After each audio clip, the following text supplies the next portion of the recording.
You don't need to go to Niagara Falls when you can eat some Brian balls. What's going on, NASCAR diecast collectors and diecast viewers on YouTube? This is Original Big Bri here, and welcome back to some more NASCAR Authentics Wave 8 diecast reviews on my YouTube channel. Today we are going to be reviewing Kyle Larson 2018 DC Solar Chevrolet Camaro ZL1 for Ganassi Racing.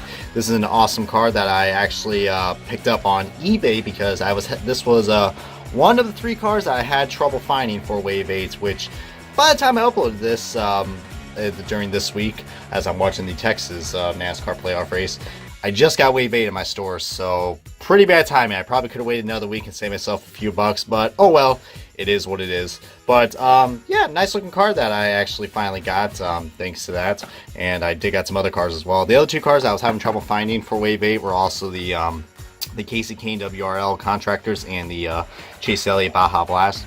But there is the back if you guys are looking forward to see that. But I'm sure you guys came here for the diecast review. So without further ado, let's go ahead and unbox this car and let's take a closer look at the Kyle Larson DC Solar car. Alrighty guys, we got this diecast out of its box, and before we get things started on this diecast review, let's go ahead and look at the little accessory that comes with this. Just like the Casey Kane WRL car in the Chase Elliott Baja Blast, we got this pit magnet, the pit road magnet that the crews use. So really cool. I mean, definitely, I would say it's one of my favorites, but it's not really, but still very nice. I mean, very unique though. But as you guys can tell, this is a magnet, but pretty nice. I still think they need to bring back the 3D helmets. I mean, those are really cool. Which ironically ironically, a good thing I pointed that out because we did have a 3D helmet that came out for Kyle Larson, if you guys remember that Target car from Wave 7. But yeah, the DC Solar car, man, this is actually the first time we've got a second Kyle Larson car released for NASCAR Authentics, as I'm trying to peel something away. What is that, like a paint decal or what is that, a hair or something? I don't know. Something's caught into Kyle Larson's wheel. There we go. I get pretty OCD with that stuff, so I do apologize for that. But yeah, we got ourselves a really nice looking car, guys. The DC Solar scheme, this is something that looks pretty familiar if you guys have seen this car in the Xfinity Series, which I believe he won 2 races in this specific car, which I believe was at Bristol and the, what was it? Bristol and the Las Vegas race, which ironically the 124 scale version of that race win came out, so pretty cool.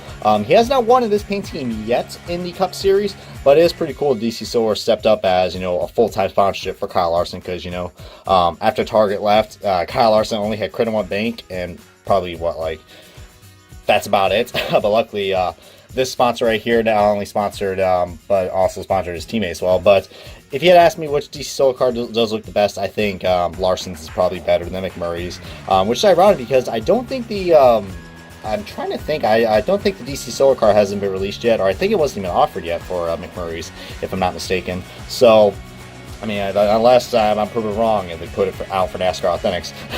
But, yeah, this is still a pretty generally nice looking car. I mean, is it better than the Credit One Bank car?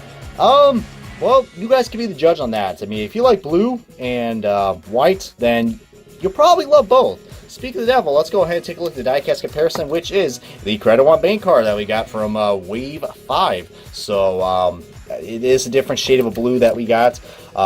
At first, I really did like the DC Solar car a lot, but then I realized, man, that just bugs me right there. Now, a lot of people are wondering if this is accurate. This is tactically accurate, guys. I don't know why DC Solar decided to, I mean, I guess it's part of their logo, I understand that, but just, man, if you guys got OCD, you got to see that is just, that really bugs me. I think that's even worse than the Kyle Busch Snickers cars that we've had. But I think that's probably, I mean, will it hurt me for saying, oh, don't get this car?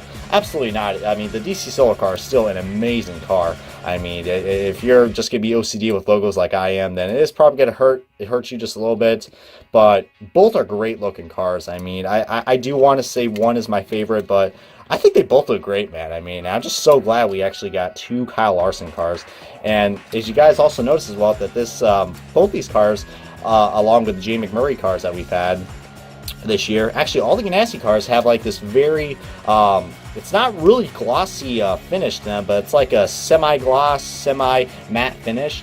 And I think those have only been exclusive so far for the Ganassi cars. So definitely a lot of effort put into these diecasts, man. I mean, I'm sure the Gold Series is still probably worth a lot more because you do get the you do get the name banners, but I don't know, man. If you guys want to save yourself a couple bucks, I think both these cars are the way to go. Feel free to comment below which Larson card you like the best.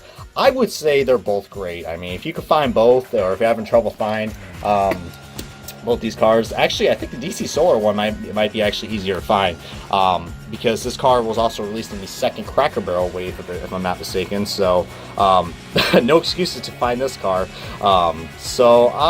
Yeah, I mean, do I also say more about this car? I mean, this is a pretty relatively short review, but I'm trying to keep my reviews pretty short for you guys, even though you guys do like my layout, and I do appreciate that. But yeah, the Kyle Larson Solar car, I would recommend getting this car, even if you're a big Ganassi fan, like my good friend Derek Lewis. If you're watching this video, I was going to plan to do a diecast review with him, but I decided to go and get this car with, so always next time, Derek, because he joined me in on the gear wrench car from a few months ago. But yeah, that's all I got to say about this car. Feel free to comment, like, subscribe, and this is going to be the wrap up of this diecast review of Kyle Larson's 2018 DC Solar Chevrolet Camaro ZL1 for Ganassi Racing. Thank you guys so much for watching, and I will catch you guys in another NASCAR Athletics Wave 8 review.